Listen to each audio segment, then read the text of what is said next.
What's up, brothers? Happy to see a full house again for the Blind Pig, courtesy of BGObsession.com.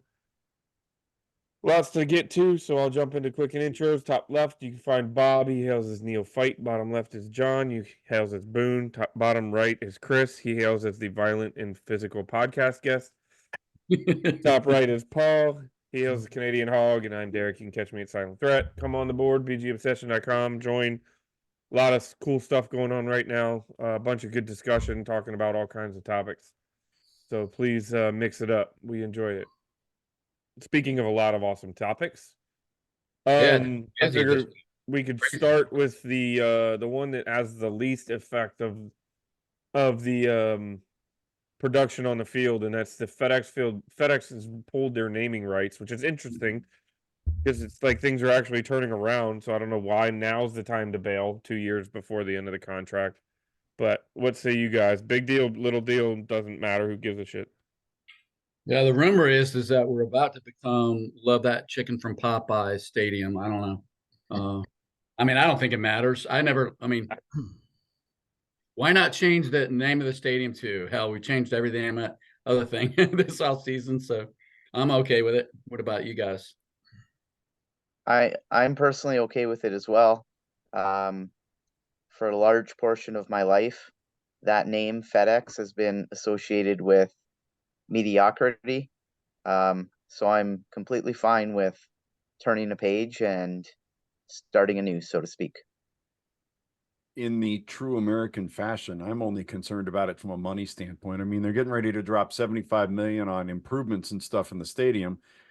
And this was basically $15 million in contract money that just dried up and blew away in the wind. I mean, if they've got somebody lined up to fill that void. Now, having said that, if they can find somebody to fill that void, that contract is old. And current naming rights on stadiums are going for nearly twice that much per year.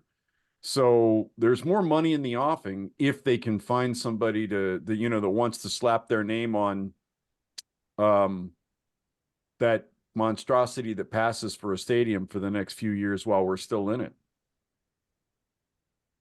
The other little interesting tidbit to that, financially speaking, is that Harrison Blitzer just with the Blitzer Group just got approval to get bought out with their 5% of shares from the Steelers at a $4 billion valuation of the franchise. So they're going to get some money injected right back into the bottom line of their. So I don't think they're going to be hurting right now. I don't want to hog the mic like I tend to do, but I just wanted to mention, wouldn't it be nice if we could just get away from the damn naming rights thing? And I really wish when they build a new stadium, there's only one name that a new stadium should have, just like RFK back in the day, and that would be Joe Jackson Gibbs Stadium. And the guy, he's gonna pass away at some point, and a road ain't enough, man. Yeah, I think they should name the stadium after him, and to hell with the naming rights. I know that's probably never gonna happen, but I just kind of hate the whole idea of the naming rights thing. Yeah, and that's been there are only two stadiums left in the NFL that don't actually have some type of a naming rights deal, right? And that's Soldier Field and Lambeau Field, the two oldest stadiums in the Right. NFL, right? The two most historic stadiums. It's been a hot topic. My other sports, whatever you want to call it, fix doesn't have a naming rights partner for their stadium in England either, and that's been a hot topic of discussion. And the money on the table is just too much to ignore. But I'm totally with you, John. I would love to see the stadium named for Joe. Worst case scenario, I would love to see like the field named for Joe. And then the stadium have, so Joe Gibbs Field at, I don't know, Amazon Stadium or whatever we end up with, right? I would very much, and I would like to see Joe honored in his lifetime. I don't want that to be posthumous.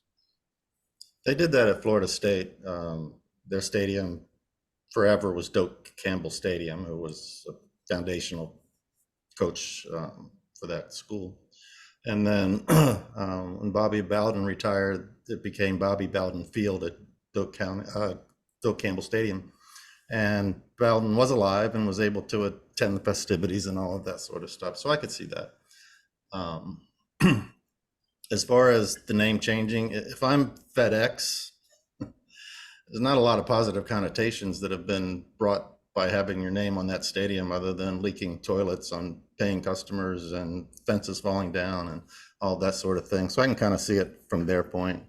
But it is an old deal. I think it was maybe Kime that said the team was notified 60 days ago that was going to happen. So they might be close to something else right now, and we just don't know about it yet because it hasn't been signed, sealed, and delivered.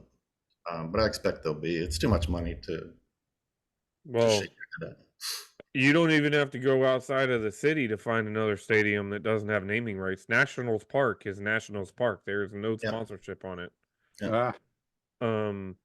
So Point. it's I don't think that's necessary out of the realm of possibility that it could be Commander Field, because again, do they want to negotiate this with somebody now and then in 2 years revisit this when they plan, like a ribbon cutting ceremony where they break ground on a new stadium? Or do they just say, you know what, screw it, it's going to be Commander Field or whatever for the next 2 seasons, and then when we start with these brand new renderings of this state-of-the-art facility that we're going to be building, that's when we want to start having conversations with sponsors, because that's when they're actually going to come out of pocket. Or they sign a deal with someone who is well aware of what's going to be coming in the future, wants to be a part of that and get in on Right. it now and make it a monster deal. So, Yeah, I think that's likely. I think that's the most likely thing that'll happen. Yeah, I think that's the only way you get market comparable money for the current stadium naming rights, right? Is that you leave? Is if you give somebody a contract with, at the very least, right of first refusal on naming rights with the new stadium. I mean, I don't know whether or not you negotiate that before you've got the stadium built. I mean, if they do this right, it should be one of the most impressive sports facilities in the world when it opens. Granted, that title is short-lived and doesn't, it doesn't last very long because the next big thing is coming, right? But if you do it right and you do the timing right and it's the most incredible thing going, you should be able to get big money when it open, when guys can walk through it and look at it and go, yeah, I absolutely want to slap my name on this. Right now we don't, to Derek's point, we don't even have renderings yet. So we were talking about just the general, like FedEx Field being kind of a dump, and the state of the facilities. And I think that's a good segue into the fact that we found out this week that for the second year running, we were the last team in the league rated by players for basically their day-to-day work life. I'm going to rattle these off courtesy of John Kime. Thank you, John Kime. F- locker room, F- treatment of families, F- training room, F- training staff, F- team travel, D+ food / cafeteria, C- head coach, C- weight room, B- ownership, B- nutrition and dietitian, and A for strength training staff, which I think was our kind of only shining area last time around. So what do you guys make of that? Well, the head coach thing, I think that this poll was before Dan Quinn even got hired, right? October. The poll actually took place in October. Yeah, so they were voting a head coach when Rivera was still the head coach. The most important item on that list was ownership. And for me personally, to see that there was a B there, I think that is a little bit of a shining light at the end of the tunnel, so to speak. You need solid ownership, obviously, to be successful. You need solid ownership to give yourself a chance. I didn't really put too much stock into everything else. I think that is the number one thing that we need in order to, advance as a franchise. And we stand a chance now. So I'll take solace in the fact that we went from a B to likely an F minus in the ownership department compared to previous years. The training staff one, that's the one that gets my attention because that was terrible last year. And I don't know whether they made any major changes. I don't think Ron Rivera was known for making major changes unless he was absolutely forced to. But usually guys like that, when they're working with coaches and trainers, usually they tend to like those guys. So I don't know what's going on there, man. John Keim said that was predominantly due to the fact that there's not enough beds in the training room. So the players have to wait around forever to get their treatment or all of that sort of thing. He didn't feel at all that was an indictment of the training staff personnel. It was more of the training staff situation.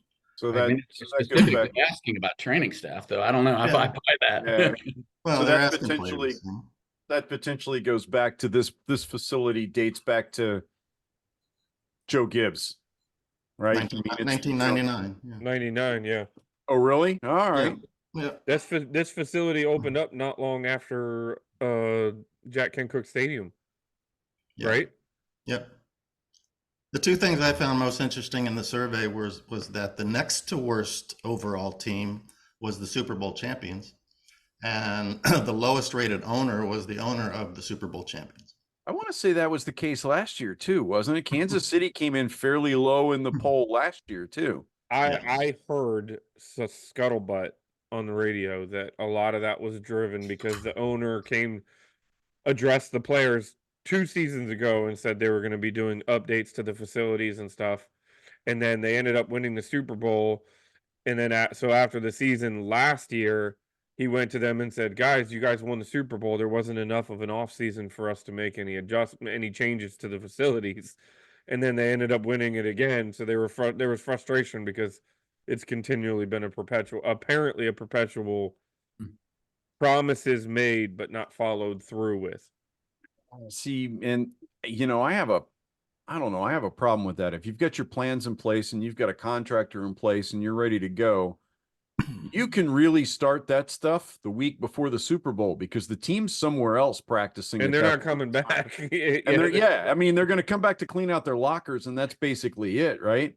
So there's no reason you can't start doing stuff. So you're really only giving up what, 5 weeks, 4 weeks? I mean, a month, just a little over a month at the end of the year. So what are you saying? You guys have to not make the postseason at all before we do any upgrades to the facility? That's bullshit. Well, I guess the good news is there's nowhere to go but up, right? Just like with a lot of things starting over. So, but it's probably good, that they do that survey just because it's going to keep it in the forefront with the Harris group. Not that they didn't already figure that out. I'm sure the players, as they met with them, have been lighting them up about a lot of this stuff. One thing that did jump off the page with me with these rankings was food, because how food can ever be neglected, like in a pro sports, in a professional sports franchise. Like that is one of the things that you actually can control with these guys, and making sure that their diet is accurate and that they're doing what they. I mean, these guys are making millions of dollars to go out and be professional athletes. You would think at least you could invest in making sure that they have access to the right fuel. And then the other one was the treatment of families. Like, I think that's something I guess that's something I think Harris and company, I would have hoped that they would have addressed, or you think they could address that pretty quickly, like, hey guys, we're not doing that great. Let's not sell this suite out, and let's kind of roll the red carpet out for these people. Because well, I think a lot of this stuff it's kind of like you can serve filet mignon at Rikers. it's still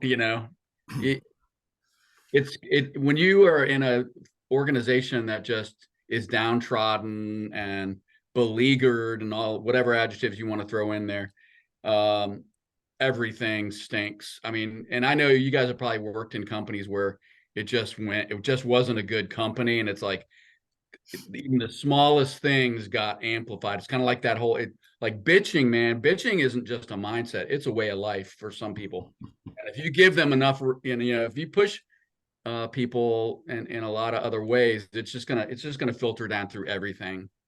I mean, I really think next year we could not do a damn thing different, and our grades are probably going to be better just because the quality of the organization's better. So, but anyway.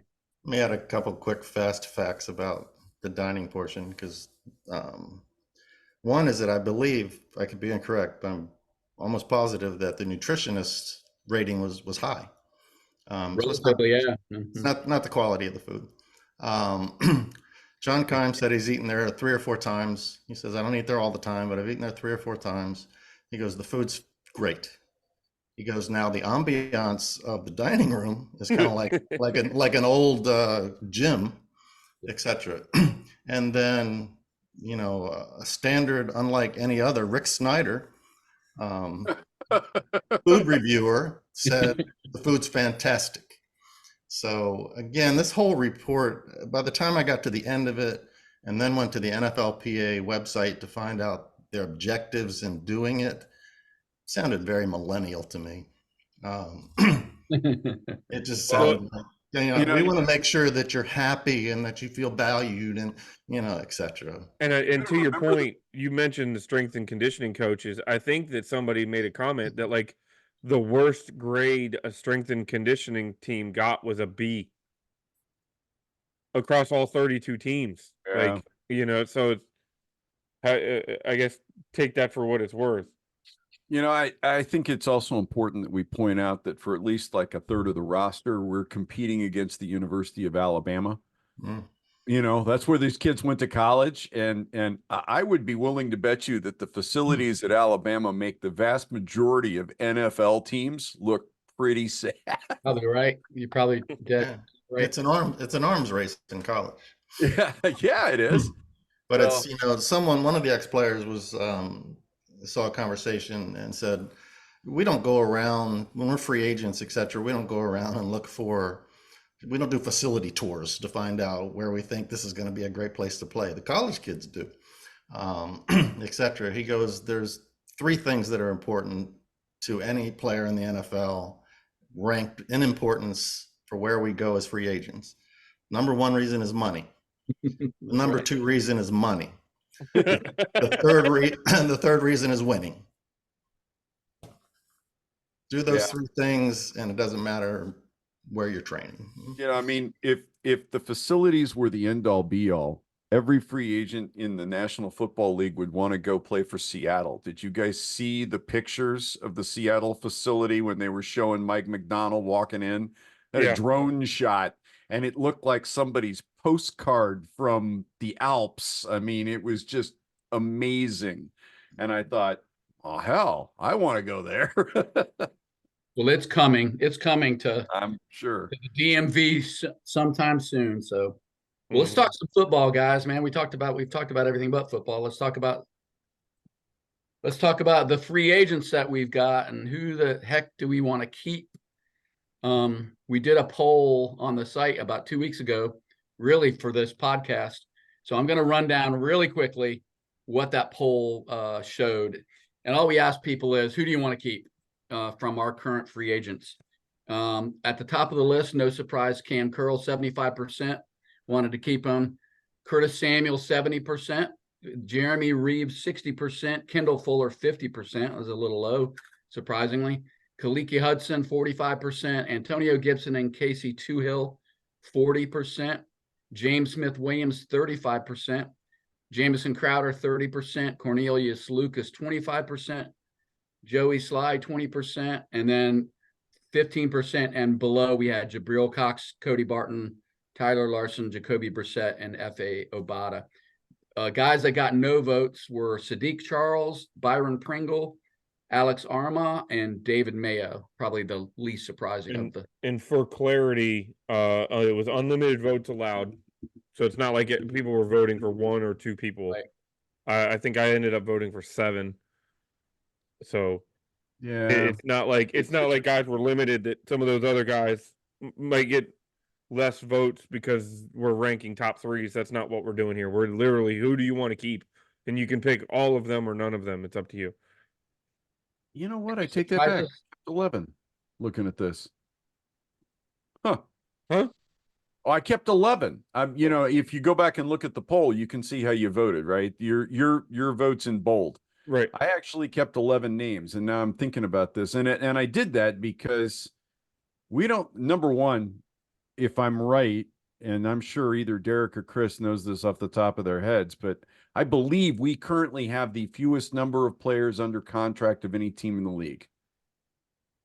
Wouldn't I surprise don't me. know definitively, but the last time I looked, we were at like 43 or 44 under Wait, contract, it's and that 3 left. includes Talk about that in a little bit. that You know, includes worst our case practice scenario, squads. we're one of the fewest. We're one of the teams in the league with the fewest number of people under contract. For But all hey, intents it's not a rebuild. No, but I mean, my thought process there was, you know, we're going to need bodies. We're just absolutely going to need bodies. And if they end up getting cut at the end of training camp, they end up getting cut. But, you know, some of these guys, they have high motors. The question is, can we get more out of them? And so I may have kept a few more than maybe some other guys. The one that jumps out at me at the moment that was kind of weird compared to that is Jamison Crowder. But I was thinking he did a really good job for us this year in terms of punt returns and in terms of being that fourth wide receiver. So, But Paul, if you had to pick like 3 guys on the list that you would stand on the table and pound the table for, who are you looking at? Yeah, so for me personally, like in answering that question, I kind of took it from the perspective of what approach will the front office take towards building our roster? Is it going to be, you know, taking the long road where we have an emphasis on a patient path towards success through drafting and player development? Or does this front office have an objective and a goal to fast track things and be competing for division titles and conference championships within 2 years? I don't think that's going to be the case. I think that everything that um, Adam Peters has been stating to this point, it gives me the sense that they're willing to give this time, and they're willing to take an approach where they build something that allows for sustainable success. I know you have to field the team, like Bob said, but if you really don't see yourself truly competing within, you know, a 2-3 year window, I think it's going to eliminate a lot of guys from this list, and it's going to eliminate a lot of the guys from the conversation. If there was one guy I'm definitely keeping, I'm definitely keeping Cameron Curl. I like the fact that he's a pretty versatile player. Not necessarily a playmaker. He's not gonna, you know, he's not gonna wow you with interceptions and whatnot, but he's been a pretty steady player for us. He can play in a lot of different spots. He can, you know, play in the box. He can play in the deeper part of the field. He really intrigues me because when you look at, I know they play different positions, but you look at a guy like Micah Parsons in Dallas. They were so creative in how they deployed him under Dan Quinn, and I'd be personally intrigued to see, you know, what they can scheme up for Curl and what they can come up with for him. He's shown the ability, and now I'd personally like to see his ability married with coaches that can maximize his ability. And I think we have some of those types of coaches currently on staff, and I'd be really curious to see how we can maximize his ability. The biggest thing with Curl, where I'd say you sign Curl over and above all the other guys on our roster that are free agents, is I think he's a guy that you can grow with during a rebuild, but I also think that he's a guy that can still be effective and productive when this team is ready to contend and compete. And essentially, those are the kinds of players that I'm interested in retaining. Ones that we know what we're getting out of, and they're not expired, so to speak, as players, but also the ones that are still going to play at a high level when it matters most, when we eventually get to those big games, and, you know, when we're competing for Super Bowls and that type of thing. So that's why I'd say Curl. In terms of other guys of retaining, I want to nibble around the edges, so to speak. So guys that can fill out the roster, guys that can serve in a useful depth position. I personally like Cornelius Lucas in that regard.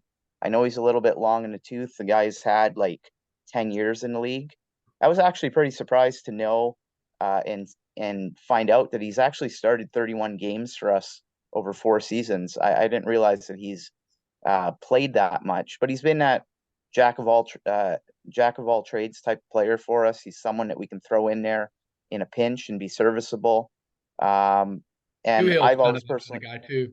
I think yeah, Casey Hill kind of fits that mold of he's that not that going to be, he's not a star, but for the money he's going to command, he's really, I mean, plays really hard, makes plays that we don't really think he should be able to make. And yeah, absolutely. So those are the like beyond Curl, those are the types of guys I'm looking at. Again, Lucas is a guy that was able to perform essentially. And I know that we had replacement level type players on our line under Rivera, but he did what he was asked to for the most part. I know you guys are going to probably talk about Samuel. I have my own opinion on Curtis Samuel, so I'll save that for when you guys share. But for me, it's Curl, it's Lucas. I would not have a problem with guys like Hill or James Smith-Williams as well. Guys that are going to serve that important backup depth type role. that was We really got to good. keep in mind we're a 4-13 team, right? A lot of these guys that we're talking about and considering having back, like we're a 4-13 team, right? I think for a lot of these guys, it's time for a change, and it's time for us to find replacements.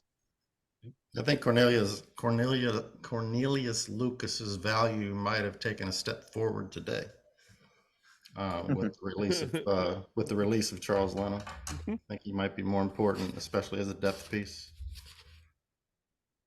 Yeah, in fact, I wondered, looking at this list with only 5 votes, how many people would change their vote and add Lucas to that list after today's news, maybe, right? So good call, Paul. Want me to go? Go. I only picked 5 initially, and I'm going to cut that down. I'm going to change it up a little bit. I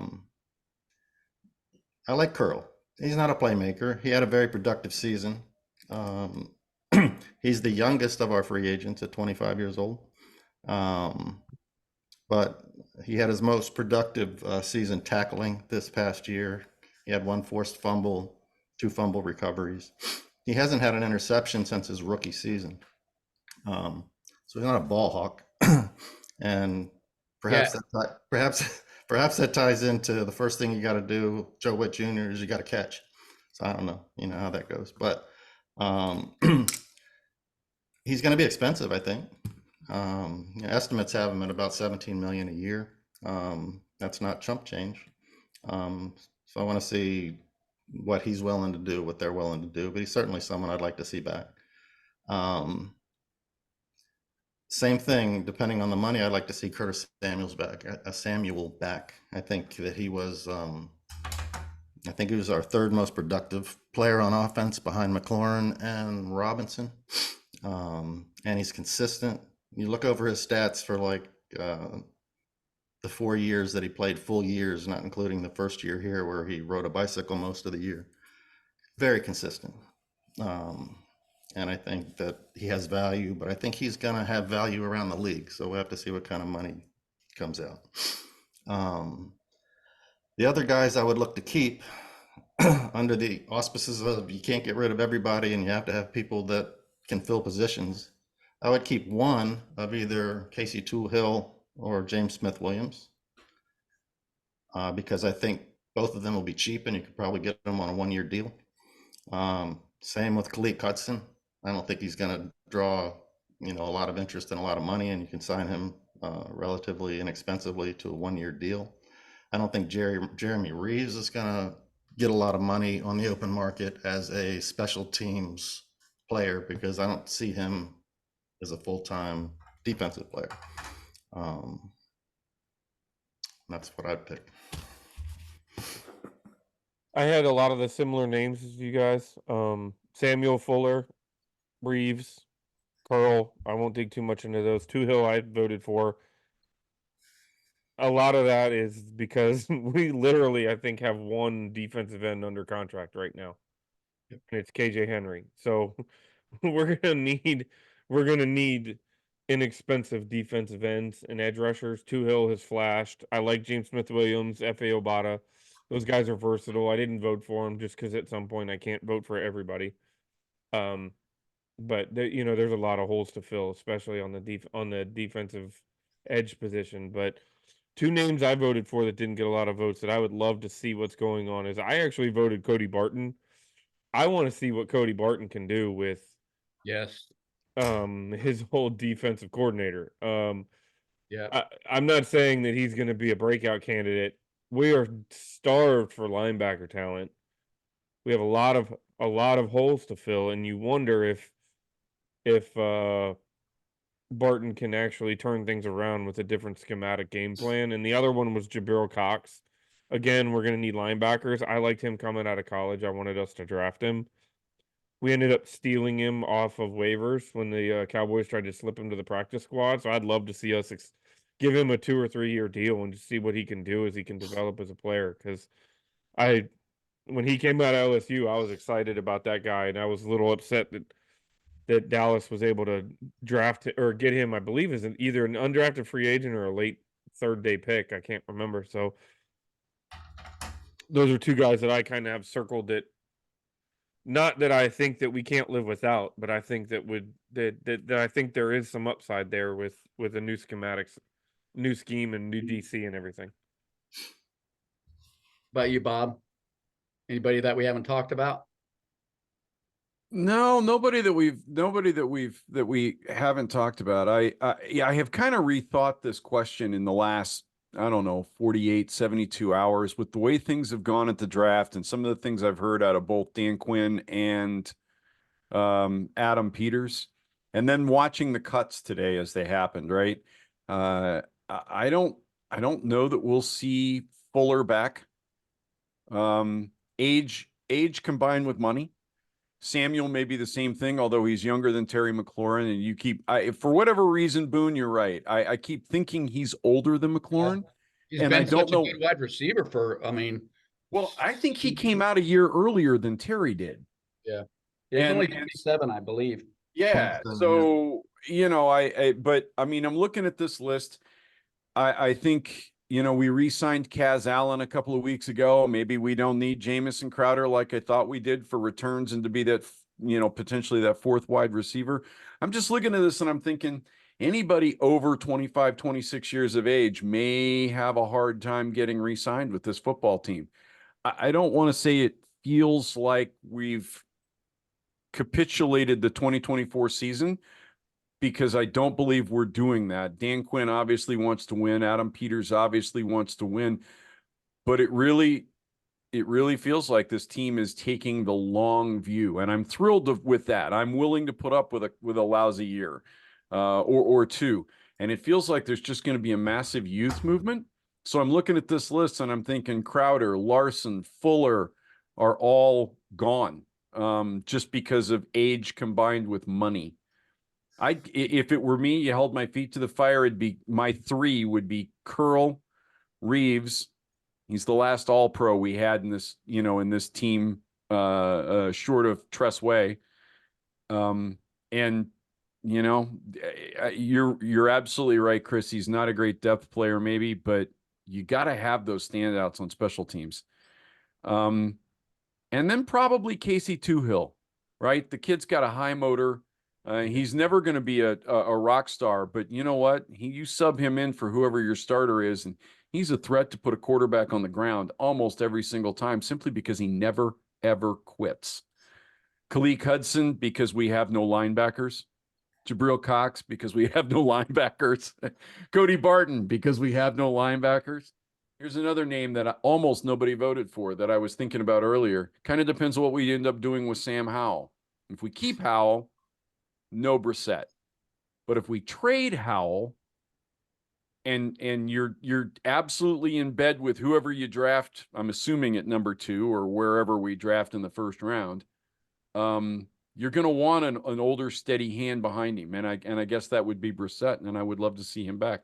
He played well. He was a good teammate, but it all depends.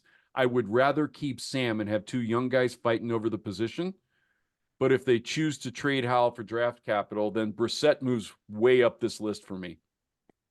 So I'm going to wrap us up just with a couple quick comments. And I wanted to mention Mark, our buddy Mark, who can't be with us tonight.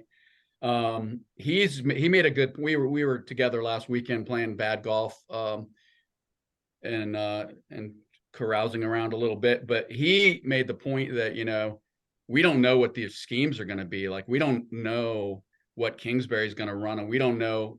Hopefully the team is starting to figure that out. They may not completely know. So that's kind of a complicating factor on all these decisions, right? Because you not just about what the guy's done in the past, it's does he fit what we're going to try to do.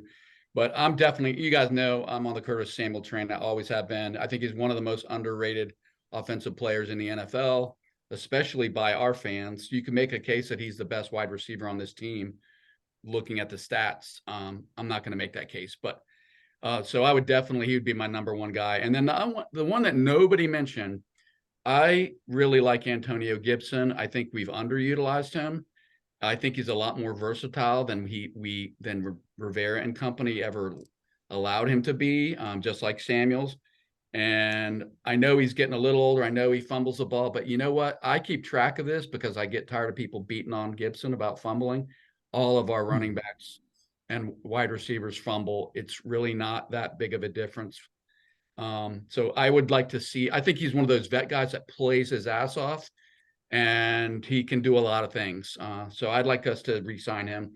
And then I just have one question to wrap up the free agent conversation. Before you ask your question, John, just on the Gibson thing, I think the hesitancy, because I think the bigger hesitancy is that I don't know what he's going to be asking for. I think most people are out of the practice of paying premium money for running backs that aren't elite running backs. So are you talking about Gibson wants a 3-year, $14 million deal and 9 of it's guaranteed? I mean, I think we all would agree that that would be a good deal. I think we'd be happy with that. and I think I would be completely on board with signing that deal. Do I want him to act like he's going to get paid like Christian McCaffrey or Deebo Samuel or somebody like that? I think that's the hesitancy with where people might not have voted for him, because we don't know what he's asking for. If he's coming in at market value of current running backs and we're going to get him for sub 5 a year, I think all of us would agree. Well, most of us would agree that's a pretty good deal, and it's definitely something worth exploring. That's a He good is point. only 26 years old, although running backs seem to age at a faster pace than other positions do. And he was underutilized last year. He had a total little bit, 700 and some and change in yards for the season. I think he's been underutilized since he's been here. I don't think we've ever actually utilized him the way that he's Rivera most seems effective. to want to, and Scott Turner, they seem to want to just like pile drive him off of the tackle, Yeah. which is that's really not his skill set. I mean, he's tough, but you need to put him in space, and he can catch the ball. He's got a lot of talent. But the question he made $3 million last year. I don't see him getting more than that from anybody else.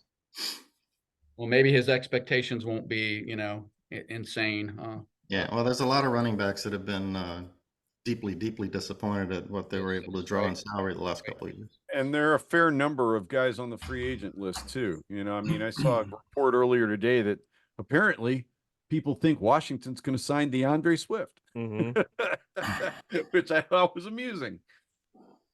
Joey Sly, man, that's the last one I wanted to talk about. Is he a keeper or not? Keeping in mind, we have a history of like being very impatient with our place kickers and then bemoaning it for the next 5 to 10 years when they go off to another team and kind of work through their issues. We've seen that. I'd bring him back to compete. At the very least, I'd bring him back to compete, John. He's good on kickoffs. I mean, that's one thing, you never have to worry about a short kick or he just missed. It's those inexplicable, like You know, we Well, gotta have, hold on. Part of that is you wonder because they just literally traded up to sign a long snapper and then cut him midway through the season. So you yeah, start to have other questions about what other Mhm. part of the process. That's fair. That's a good You point. know, like I jokingly on this podcast have made the jokes about Cheeseman and how you for the whole rookie season we didn't hear his name, and that meant that obviously he was doing his job, but that was a disastrous sophomore season from him. So I'm not nuanced enough. I don't have the film enough for them, you know. But you hope that the powers that be could look at that film and say, okay, well, We got a really there's good special teams coach, man. That's a big benefit, right? Somebody that knows what the hell they're looking at and what they're right. Well, not only that, but he can coach up Sly and he can coach up. So at the end of the day, I would probably if he's coming back on a decent deal, I'm with you. I might bring him back and keep my options open. I'm not going to say okay, we're set here, but you know, at worst, you got to have a kicker in the building. Like So we said some goodbyes today. You guys want to talk about the cuts? I know we kind of alluded to it already with Leno. So left tackle Charles Leno, Nick Gates, our center, who still had 2 years. Oh, by the way, Charles Leno, I didn't realize this till just a few minutes ago, but he's having hip surgery. So I mhm. think that had to be a big factor in it. That I will miss Charles Leno and his lovely wife, who is like one of the most, I mean, unless, well, I'll just say it in social media, if you're, you know, follow her at all, she's just delightful. And I know Mhm. they had a really tough year. So they're, you know, I hate for them to have to go through that, but hopefully he'll land somewhere out and do well after his surgery. But I don't think that was surprising given the surgery. And I don't think he's that young in the tooth, is he? I think He's 32. 32. he's getting up there a little bit. Nick Gates still had 2 years on his contract. I kind of wonder if they're not looking at Ricky Stromberg, who I think Ricky Stromberg was one of the better picks we made last season in a draft that I have a lot of questions about. But we didn't get a chance to see him, but a lot of people were really high on Ricky Stromberg coming out of college. And then Logan Thomas, which I think we need to talk about Logan Thomas and those other guys as well. But what'd you guys think of those 3 cuts today? Leno I surprised think Leno and Thomas were expected. I figured Gates would stick around because we literally are only saving $330,000 against the cap. So that was my only surprise. But then again, if you think about it, we are in a large cap year where we have a lot of cap space in the first year of a new regime and everything. So I guess now is the time that you can afford to make decisions like this where you don't have to save a ton of money. It's addition by subtraction because you're opening up a roster spot for somebody that you don't have any intention on really building with. Leno surprised me, and largely because he was the last offensive tackle we have with any game experience still under contract. And I fully expected us to, you know, to draft. I fully expect, but it's not a great year for tackles in free agency. And the better guys that are out there are really old, you know, or injury prone, or old and injury prone. I'm thinking about Tyron Smith from Dallas. I mean, I've seen several people project that you know he may be one of those guys that Washington goes after. I think Smith tries to go someplace like Kansas City where he thinks he can get a ring because he's never gotten close, you know, and he didn't have much left. I was really surprised when Leno was cut. Thomas didn't surprise me. Gates didn't surprise me. And Gates didn't surprise me because Bobby Johnson was willing to let him go in New York. And then we hired Bobby Johnson here, and I thought, I wonder how Nick Gates is feeling today. And he shouldn't have been feeling very good. So there you go. I was Paul? hoping that come week 1, we would have a different starting left tackle, a different starting tight end, and a different starting center. So I'm not disappointed. So I said on the board about a month ago that I was going to be watching Logan Thomas really closely because to me, first of all, he's a name, right? He's one of like if you named like the top 5 or 6 most well-known commanders across the NFL, Logan Thomas would be on that list. So he's one of those players that we seem to always carry no matter how they perform year after year. And I mean, I didn't think we were ever going to get rid of Reed, even though he couldn't play and couldn't stay on the field, but we just kept him on the roster. But anyway, my point was that I think Thomas makes a lot of mental mistakes for a guy that's 32 years old and been in the league a long time. Like for someone that talks a big game, in big moments, he's let us down quite a bit, and mostly with just mental mistakes. He had the one really great season in 2020, and then he just hasn't really replicated that. And then the last thing I just wanted to mention is I wonder too, even after new ownership, we've had this history of like unnamed sources on the Commanders roster, spouting off to media people negatively.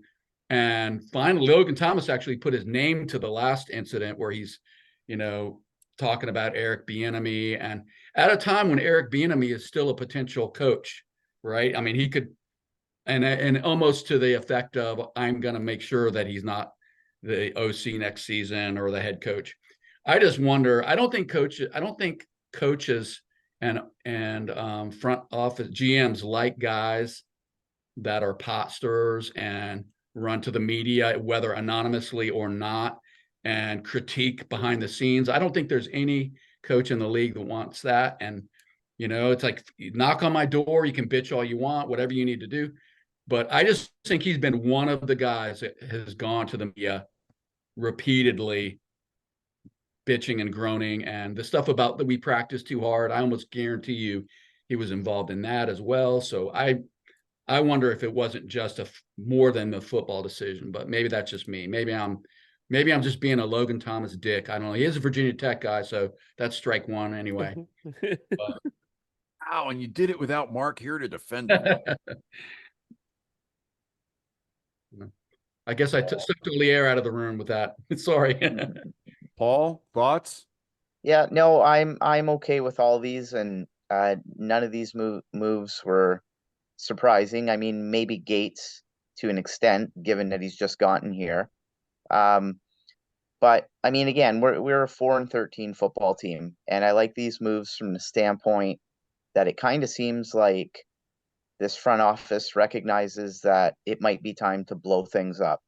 Out with the old, in with the new. We need to start fresh. I mean, a guy like Charles Leno, I appreciate the contributions that he's given this team.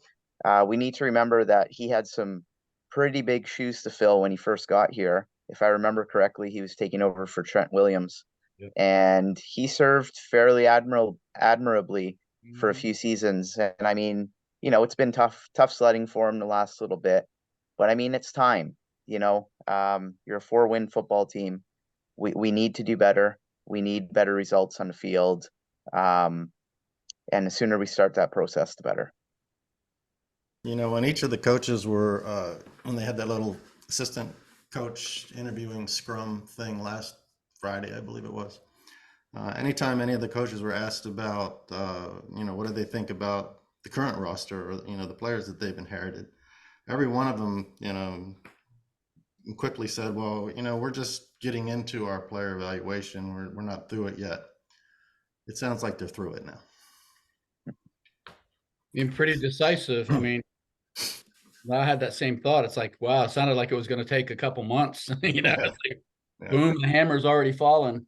But I like it, right? Because you gotta make space. If you're looking at adding a bunch of talent, you got to make some tough decisions. So I don't know whether I agree with that it sounds like they're through it. If it were me, I would have prioritized this in a certain way. And the way I would have prioritized it would have been my big money older guys first, because I want to know who I'm keeping and who I'm getting rid of. Right. And I think that's some of what we saw today. A name we didn't see today that honestly surprised me, Andrew Wiley. He's on a shorter contract than Gates. He actually would have saved us money against the cap this year, which Gates really didn't do. I mean, Derek pointed it out. Gates only saved us about $330,000 against the cap. And, you know, he's going to be more dead money next year. Wiley would have saved us considerably this year. We would have about broken even. Well, as far as I what think we we take saved all of Gates's dead money hit this year. Well, I don't think we're done. I mean, I don't think this is, I think there's more to come. So you may just be ahead of the. Yeah, and that's Hang on. true. We may be, you're absolutely right, John. There may be more to come. Some of these guys may have an injury, like they may be working on things like injury settlements. I mean, you just don't know, but yeah, that would be a surprise unless he's another guy they feel like they can coach up, that it's more the coaching than. I know we don't believe that, but maybe. And Wiley's what, 27, 28 now? I don't know. Maybe I'm willing to look at that. So Jamin Davis pled guilty today to being a massive knucklehead and had a 180-day suspended sentence. No, Jamin Davis only pled guilty today to get out of a jail sentence. Well, he's. I mean, I think he got off pretty lucky, man. I think a lot of people thought John Keim was even said, you know, kind of anticipated he might be spending some time behind bars, but he got a 6-month suspended license and a big fine and community service. But I guess good. Well, he got it, and he also got 180. I think I saw it was 180 days in jail, but the entire sentence is suspended. So, yeah. If they catch him driving on a suspended license, they're going to throw him in jail for the rest of it. Yeah. I think if he does anything to violate his probation, then everything reverts to whatever. And he's going to get. Let's hope this is the end of it, man. Because. Well, and to that point, I mean, I think of anybody that stands a chance to completely turn around their NFL career in 2024, it's him, because I mean, he just got handed a golden ticket with the coordinator, the head coach, and the coordinators we just brought in here. So of anybody that we could look back and at the end of, you know, the first couple of weeks of 2025 be looking back at, you know, we did a thread not that long ago of who are your anchor pieces, you know, who are your franchise starters, who are they, like, he could have a circle around his name 12 months from now, where we're looking into the draft next year and we're like, okay, we're set at linebacker, you know what I mean? We got our stud, we got our unicorn. So he just needs to wake up, because he has as much or more to lose than anybody else on the team. So if we were doing our pod on our normal Wednesday night, we probably would have been neck deep in talking about Harris attending the quarterback interviews at the combine. But I think we should do the world a favor and just not say a damn thing about it. I don't know about you guys. I don't think there's much. I mean, we banded it around on the board. You mentioned it on the board. I'll double down and say it's not him, including himself. It's what happens after this. We have to go 4 or 5 more steps before I start getting concerned. This is very early. But if we find out he's in the draft room and he decides, or we end up taking Jaden Daniels and he flames out, and 2 years from now, Adam Peters gets fired and Josh Harris says, well, I wanted May the whole time, then it's going to be like, all right, well, this is a problem. But right now, it's not a problem. The horse just called. He said, stop beating me. How's he going to call if he's dead, Chris? It's a very special horse. It's not like I don't usually willingly choose not to talk about something that I'm going to be really annoying about, but I'm just going to throw you guys a bone. Okay. All right, so that being the case, I've got an off the wall question. Does today's cuts herald a greater chance of us trading out of number 2 for more draft capital? That's the That's the mantra on Twitter. We have no offensive tackles, pure offensive tackles on the team at the moment. I think we probably only have one, maybe two legitimate guards. We have no clue what we have in a center, and that's just one position group.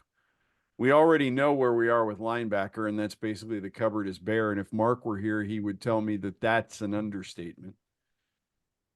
So we are 11 days, 17 hours, 33 minutes, and 37 seconds away from free agency. And I think the cuts today were made today because they're prepping for free agency. That's what I think. I think you're right.